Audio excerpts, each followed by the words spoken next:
देवियों एवं सज्जनों, सादर नमन। श्री रामचरितमानस हिंदू धर्म का ऐसा महान ग्रंथ है जो हमारे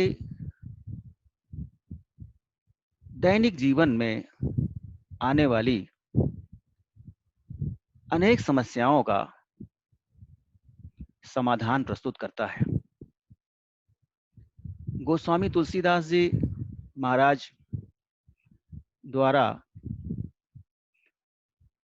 जन जन की भाषा हिंदी में रचित यह महाकाव्य न केवल एक धार्मिक ग्रंथ है, अपितु यह व्यावहारिक ग्रंथ है। इस ग्रंथ की रचना की खूबसूरती यह है कि इसमें वेदों, पुराणों, उपनिषदों, स्मृति ग्रंथों एवं अन्य अनेक व्यावहारिक ग्रंथों के उद्धरणों को सम्मिलित करते हुए इसे जन जन के लिए सुलभ, सुग्राह्य बनाने का प्रयत्न किया गया है। रामचरितमानस की खूबसूरती यही है कि मनुष्य के जीवन में एक सामान्य मानव के रूप में अपना कार्य एवं व्यवहार प्रदर्शित करने के लिए किन मानकों की आवश्यकता होती है, उन मानकों के स्थापन में रामचरितमानस की भूमिका अत्यंत महत्वपूर्ण है। भाइयों, यदि हम रामचरितमानस की कतिपय प्रसंगों को, कतिपय चौपाइयों को, कतिपय दोहों को अपने जीवन के कुछ क्षणों में आत्मसात करने का प्रयास करें, तो हमारे जीवन की अनेक समस्याओं का समाधान स्वतः हो जाएगा। संबंधों के रूप में यदि देखा जाए तो रामचरितमानस पिता पुत्र के मध्य, भाई भाई के मध्य, पति पत्नी के मध्य, राजा प्रजा के मध्य, राजा के सामाजिक व राजनैतिक दायित्वों के मध्य संबंध स्थापन की महती व्याख्या करता है। हमारे जीवन में ज्ञान ही वह प्रकाश स्तंभ है जिससे हम यथार्थ बोध कर पाते हैं। दूसरे शब्दों में हम यह कह सकते हैं कि ज्ञान ही ईश्वर है, ज्ञान ही विज्ञान है। ईश्वर का साक्षात्कार केवल दो स्थितियों में हो सकता है, ज्ञान द्वारा अथवा भक्ति द्वारा। ज्ञान की खोज अत्यंत कठिन है, दुरूह है, वह मार्ग दुर्गम है। भक्ति का मार्ग अपेक्षाकृत सहज और सरल है। ईश्वर वह अदृश्य सत्ता है जिसे हम देख नहीं सकते हैं, जिसका कोई आदि नहीं है, जिसका कोई अंत नहीं है, जिसका कोई जन्म नहीं है, जिसका कोई मरण नहीं है, जिसका कोई आभास नहीं है। और ऐसी विशिष्ट सत्ता समग्र ब्रह्मांड को नियंत्रित, नियमित एवं अधिनियमित करती है। इस संसार में जो कुछ भी घटित हो रहा है उसका कारण ईश्वर है। मनुष्य तो केवल निमित्त है। ईश्वर ही मानव व संसार के अन्य प्राणियों में कर्म करने की प्रेरणा भरता है, कार्य करने की प्रेरणा भरता है। किंतु दुर्भाग्य से वर्तमान परिवेश में हम में से अनेक सारे लोग अपने को कर्ता मान बैठते हैं। वह कर्ता भाव से ग्रसित हैं। उन्हें लगता है कि वह स्वयं करता है। वो जो कुछ संसार में हो रहा है वो सब उन्हीं के द्वारा किया जा रहा है। इस भ्रम में रहने वाले अज्ञानी लोग जो कर्ता भाव से ग्रसित हैं, उनके अंतर्मन में एक अंधकार है, अहंकार रूपी अंधकार, ईर्ष्या रूपी अंधकार, क्रोध, लोभ, मोह, माया रूपी अंधकार। और जब तक शरीर के अंतःकरण में स्थित इन समस्त अंधकारों का यजन नहीं होगा, का समापन नहीं होगा, तब तक हमारा अंतर्मन दिव्य प्रकाश से आलोकित नहीं हो सकता है। इस सृष्टि का सर्वोत्कृष्ट प्राणी मानव है। 84 लाख योनियों में मनुष्य उत्कृष्ट प्राणी है। ऐसा अनेक पौराणिक ग्रंथों में कहा गया है कि मनुष्य योनि से पूर्व जीव विभिन्न योनियों में भ्रमण करता हुआ अपने कर्मों के आधार पर मनुष्य योनि प्राप्त करता है। और मनुष्य योनि के सत्कर्मों से उसे ईश्वर का साक्षात्कार हो सकता है, या उसे स्वर्ग की प्राप्ति हो सकती है, या दूसरे शब्दों में कहें मोक्ष की प्राप्ति हो सकती है, अथवा आवागमन के चक्र से अवमुक्त हो सकता है। यदि मनुष्य के रूप में हमारे कृत्य सहज नहीं है, मानवीय नहीं है, हमारे द्वारा अनेकानेक पाप किए जा रहे हैं, अहरनिश अनेकानेक पाप किए जा रहे हैं, तो हम मृत्यु के बाद पुनः उन्हीं 84 लाख योनियों में भ्रमण करने के लिए वापस हो सकते हैं। यह 84 लाख योनियों का चक्र अनवरत चलता रहता है। मनुष्य विवेकशील प्राणी है, उसके पास ज्ञान है, तर्क है, बुद्धि है। इसी कारण से वह 84 लाख योनियों में सर्वोच्च स्थान प्राप्त किए हुए है।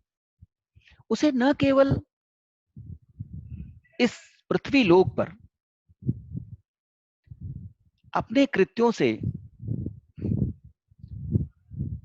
आदर्श प्रतिमान स्थापित करने हैं, अपितु अन्य जीव जंतुओं के लिए, अन्य प्राणियों के लिए भी उसके हृदय में करुणा, दया, माया, मोह इत्यादि गुण उत्पन्न करना होगा। ज्ञान शब्द विशिष्ट है, आलंकारिक है। ज्ञान का नाम ही प्रकाश है। जहां अंधकार नहीं है वहीं ज्ञान है, जहां अज्ञानता नहीं है वहीं ज्ञान है। ज्ञान के प्रकाश को आलोकित करने के लिए एक अच्छे गुरु की आवश्यकता होती है। बिना गुरु के ज्ञान प्राप्त करना सहज नहीं होता है। गोस्वामी तुलसीदास जी ने रामचरितमानस की रचना करते समय सबसे पहले गुरु के चरण कमलों की वंदना की। कबीर भी कहते हैं कि गुरु गोविंद दो खड़े काके लागों पाए, बलिहारी गुरु आपने गोविंद दियो बताए। गोस्वामी तुलसीदास जी महाराज लिखते हैं, बंदौ गुरुपद कंज कृपा सिंधु नर रूप हरि, महामोह तम पुंज जासु बचन रवि कर निकर। ये बालकांड का 5वां दोहा है।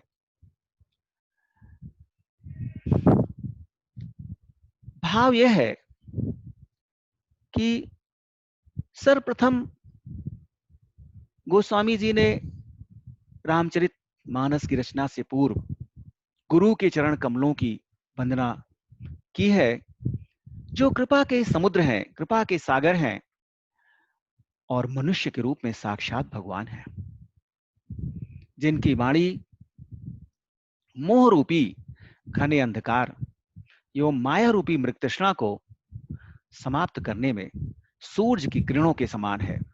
जिस प्रकार से सूर्य के उदय होने पर, सूर्य के आलोकित होने पर, सूर्य की किरणों के धरती पर प्रकट होने पर वातावरण में छाया हुआ समस्त अंधकार, समस्त तमस समाप्त हो जाता है, उसी प्रकार से गुरु की वाणी से मन के हृदय में व्याप्त अंधकार एवं माया रूपी मृग तृष्णा का स्वतः ही समन हो जाता है। पुनः गोस्वामी जी आगे कहते हैं, बंदौ गुरुपद पदुम परागा, बंदौ गुरुपद पदुम परागा, सुरुचि सुबास सरसय अनुरागा, अमिय मोरी मैं चूरन चारु, समन सकल भव रुज परिवारु, सुकृति संभुतन विमल विभूति, मंजुल मंगल मोद प्रसूति, जन मन मंजु मुकुल मल हरणी, किए तिलक गुण गण बस करनी, श्री गुरुपद नख मणिगण ज्योति, सुमिरत दिव्य दृष्टि ही होती, दल दलन उघरहि बिमल बिलोचन ही के, मिटहि दोष दुख भव रजनी के, सूझहि राम चरित मनि मानिक, गुपुत प्रकट जहाँ जो जहि खानिक।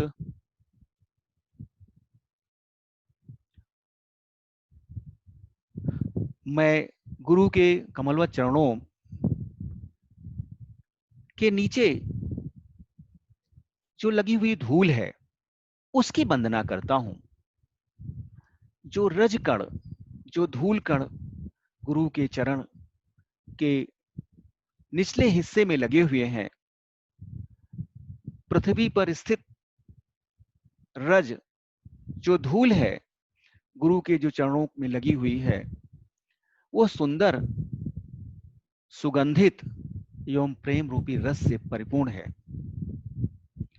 वह संजीवनी बूटी के उस सुंदर चूर्ण के समान है, जिसके सेवन मात्र से समस्त सांसारिक रोगों से मुक्ति मिल जाती है।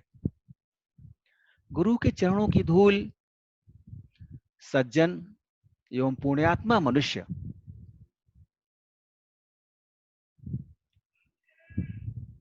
रूपी शिव के शरीर पर शोभायमान स्वच्छ विभूति के समान है, जो अत्यंत सुंदर, कल्याणकारी एवं आनंद प्रदान करने वाली है, जिससे मानव मन रूपी सुंदर दर्पण, जिस प्रकार मानव मन रूपी सुंदर दर्पण में जब मैल जम जाती है, धूल जम जाती है, तो उसको एक स्वच्छ कपड़े से साफ करना पड़ता है। उसी प्रकार से गुरु की वाणी मानव के हृदय में, मानव के मन में जो धूल जमी हुई है, जो मैल जमी हुई है, उसको नष्ट करने में सक्षम है। गुरु के चरण नखों की ज्योति मणियों की प्रकाश के समान है, जिसके स्मरण मात्र से ही हृदय में दिव्यता का आभास होने लगता है।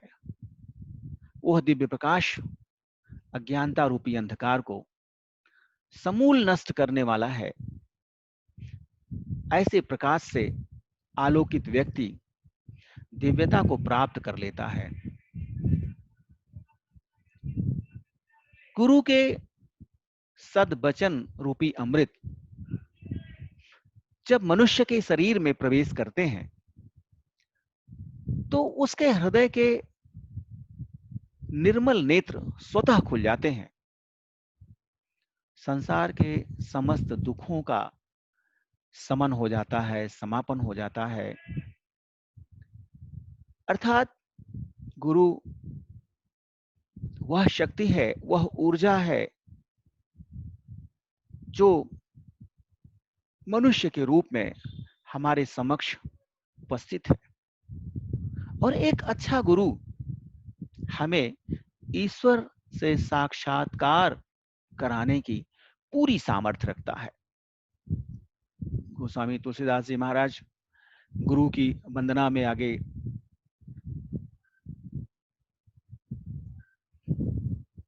अग्नि अभिव्यक्ति देते हैं।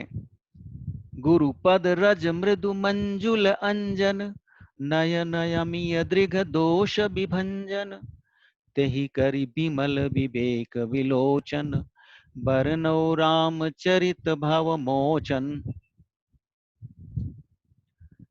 गुरु के चरणों की धूल कोमल, सुंदर एवं आंखों के लिए अमृत अंजन के समान है, जो आंख के दोषों को नष्ट करने में सक्षम है। उस अंजन से ज्ञान रूपी नेत्रों को स्वच्छ करके संसार रूपी बंधन से मुक्ति प्रदान करने वाला ये प्रभु श्री राम जी का सुंदर चरित्र है। संत कहाहि यसि नीति प्रभु, श्रुति पुराण मुनि गाओ, होई न बिमल विवेक उर, गुर सन किए दुराव। संतों का ऐसा मत है, संतों का ऐसी नीतिपूर्ण कथन है कि, और हमारे धार्मिक ग्रंथों में भी, वेदों में, पुराणों में, उपनिषदों में एवं ऋषियों मुनियों द्वारा भी यही बात कही गई है कि गुरु के साथ किसी भी प्रकार का छिपाव या दुराव नहीं करना चाहिए। क्योंकि किसी प्रकार का गुरु से यदि आप कोई द्रोह करते हैं, गुरु से कोई छिपाव करते हैं, गुरु से कोई दुराव करते हैं, तो आपके हृदय में निर्मल ज्ञान का प्रवाह कदापि नहीं हो सकता है। अर्थात गुरु से किसी भी प्रकार का छल कपट करना, अपने हृदय की बात को प्रकट न करना, ज्ञान प्राप्ति की मार्ग में सबसे बड़ी बाधा है। ईश्वर के क्रोध करने पर गुरु रक्षा कर सकते हैं, किंतु गुरु के कुपित होने पर कोई नहीं बचा सकता। सत्यनाथ पद गहि नृप भाखा, द्विज गुर कोप कहु को राखा, राखई गुर जो कोप विधाता, गुरु विरोध नहीं को जग त्राता।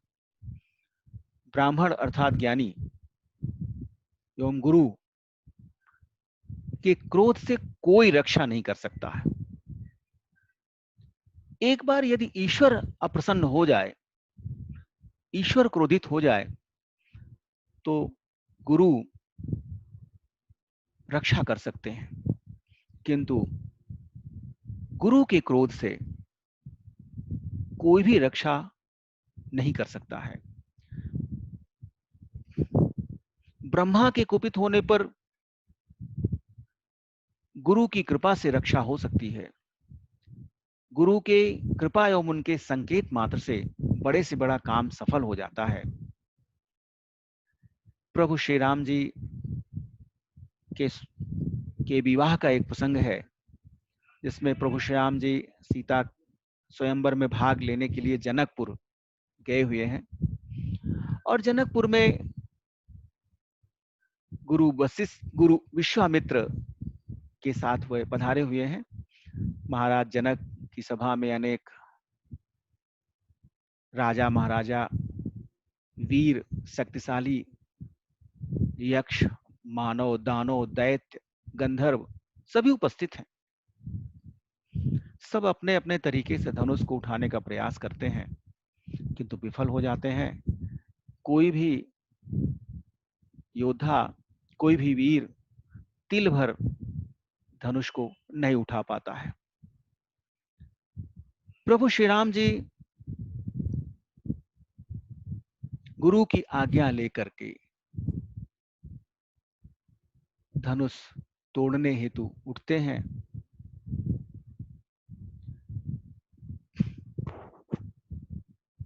क्योंकि गुरु यदि उपलब्ध है तो गुरु की कृपा के बिना, गुरु की कृपा के बिना, गुरु के आशीर्वाद के बिना हमारा छोटा से छोटा काम भी नहीं हो सकता है। और गुरु की कृपा एवं आशीर्वाद अगर मनुष्य को मिल जाए, हमें मिल जाए, तो हम बड़े से बड़े काम कर सकते हैं। श्री राम जी सीता के स्वयंवर में गुरु वशिष्ठ विश्वामित्र की आज्ञा लेते हैं और आज्ञा लेकर धनुष भंजन हेतु उठते हैं। यहाँ यह भी ध्यान देने की बात है कि कोई अन्य राजा अपने गुरु के साथ नहीं आया था और न किसी राजा ने गुरु की आज्ञा ली। शायद प्रभु श्री राम जी ने समाज के लिए, मानव समाज के लिए एक आदर्श प्रस्तुत किया, गुरु को अग्रिम पंक्ति में रखने का, गुरु में को सम्मान देने का, गुरु के प्रति सम्मान भाव रखने का, गुरु में देवत्व बोध का आभास करने का। यह विलक्षणता है प्रभु श्री राम मर्यादा पुरुषोत्तम की, जो अपने नीच से नीच व्यक्ति को भी आदर देते हैं, किंतु गुरु तो उनके लिए ईश्वर के समान है। धनुष भंग में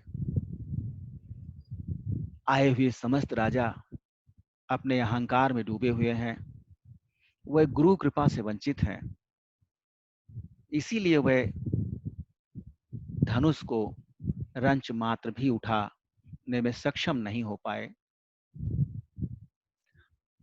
प्रभु श्री राम गुरु जी की, अपने गुरु विश्वामित्र की आज्ञा लेते हैं और गुरु विश्वामित्र एक आदर्श गुरु की भांति श्री राम जी को आज्ञा देते हैं और वो एक मुहूर्त देखते हैं, एक शुभ समय देखते हैं कि विश्वामित्र समय शुभ जानी, बोले यति स्नेह मैं बानी। उठहु राम भंजहु भव चापा, मेटहु तात जनक परितापा। सुन गुरु बचन जनक चरण सिरुनावा, हरसु विषाद न कछुर आवा। ठाढ़े भये उठ सहज सुभाए, ठवन युवा मृगराजु लजाए।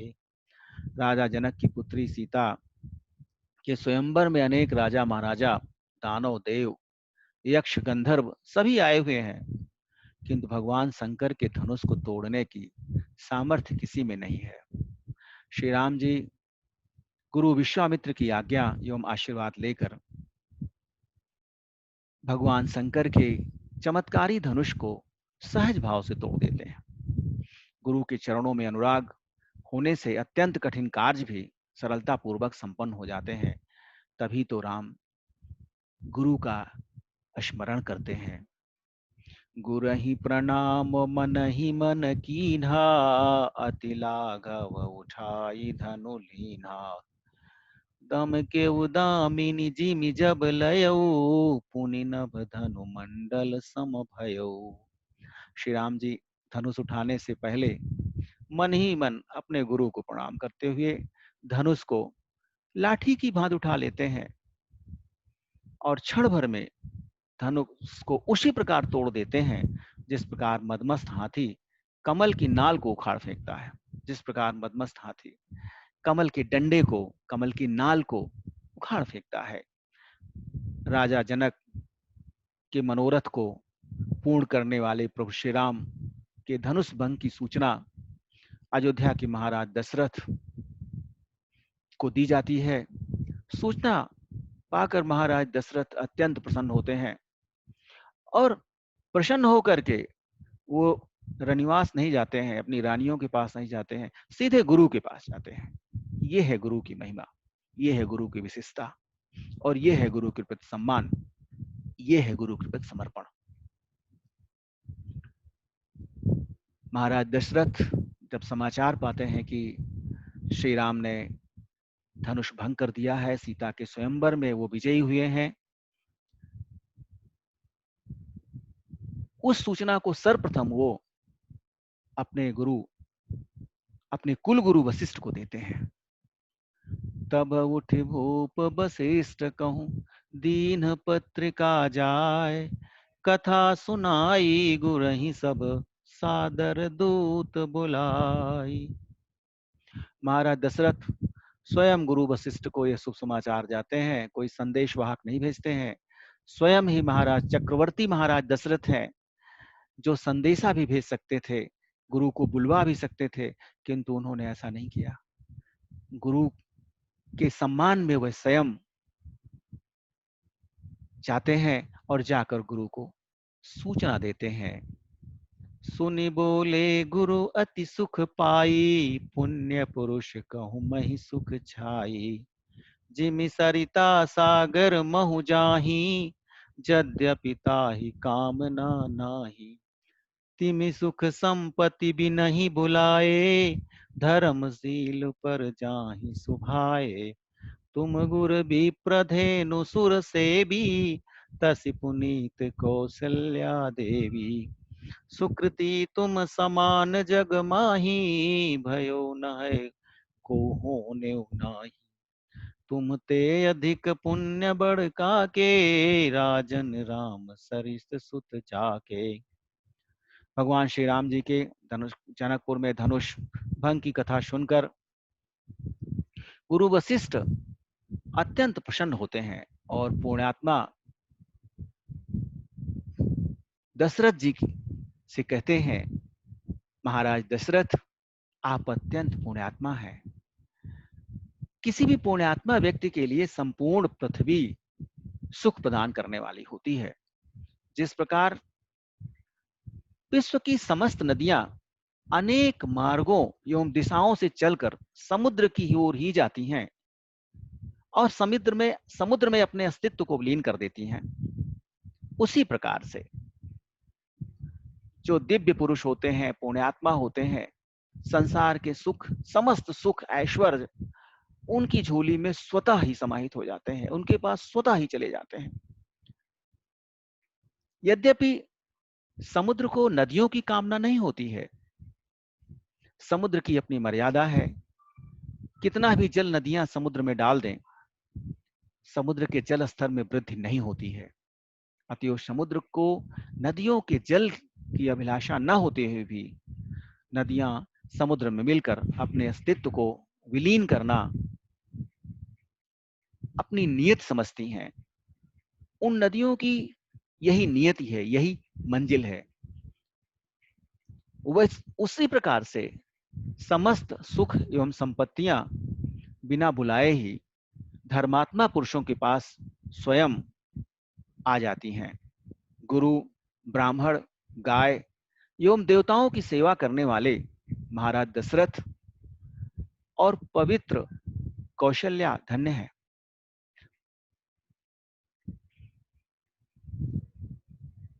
त्रेता युग में दशरथ के समान पुण्यात्मा इस संसार में कौन हो सकता है, जिसके पुत्र के रूप में साक्षात परब्रह्म परमेश्वर ने जन्म लिया हो। श्री राम जिनके पुत्र हों, ऐसे महाराज दशरथ गुरु के प्रति आदर भावना रखते हैं, सम्मान भावना रखते हैं। यह बहुत गौरव का विषय है। वस्तुतः हम ज्ञान की जिस धारा में प्रवाहमान हैं, उस धारा में एक अच्छे गुरु, एक सच्चे गुरु के अभाव में भटकने की ज्यादा संभावना होती है, अधिक संभावना होती है। अतः हम सभी को अपने जीवन में एक अच्छे गुरु की संकल्पना अपने मन में अवश्य लेनी चाहिए, क्योंकि गुरु ज्ञान का स्वरूप है। ईश्वर से साक्षात्कार हेतु हमारा मार्गदर्शन कर सकता है। गुरु वो है जो अंधकार को दूर करता है। गुम रौरत इति गुरुम, जो हमारे भीतर, हमारे अंतर मन में निहित अंधकार को दूर करता है, वह गुरु होता है। और ऐसे गुरु की साधना, ऐसे गुरु की उपासना, ऐसे गुरु की खोज, ऐसे गुरु का मार्गदर्शन हम सभी को प्राप्त करने का अनवरत प्रयत्न करना चाहिए। यही जीवन की समग्रता है, यही जीवन की पूर्णता है। जीवन कर्म प्रधान है, जीवन प्रवाहमान है, जीवन चलायमान है।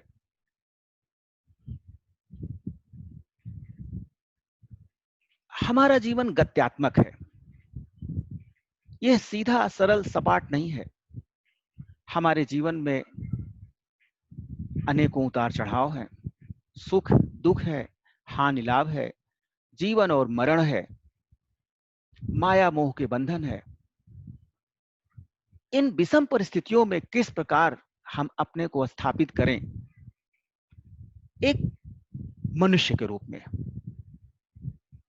मनुष्य केवल बाह्य आवरण से, बाह्य आकृति से ही मनुष्य नहीं होता है, बल्कि वो अपने आचरणों से मनुष्य होता है। यदि हमें मनुष्य के आचरण नहीं है, मानवता नहीं है, आचरण पशुवत है, तो हम मनुष्य होते हुए भी मनुष्य कहलाने के अधिकारी नहीं है। मनुष्य वह है जिनमें मानवता है, जिनमें धर्म है, जिसमें ज्ञान है, जिसमें दया है, जिसमें करुणा है, जो सहज है, जो सरल है, जो ईश्वर के प्रति समर्पण भाव रखता है, भक्ति भाव रखता है, अहंकार से रहित है, अपने को कर्ता मानने की भूल नहीं करता है, वह अपने को केवल निमित्त मात्रा है मानता है। ऐसा मनुष्य ही वास्तविक अर्थों में मनुष्य कहलाने का अधिकारी है।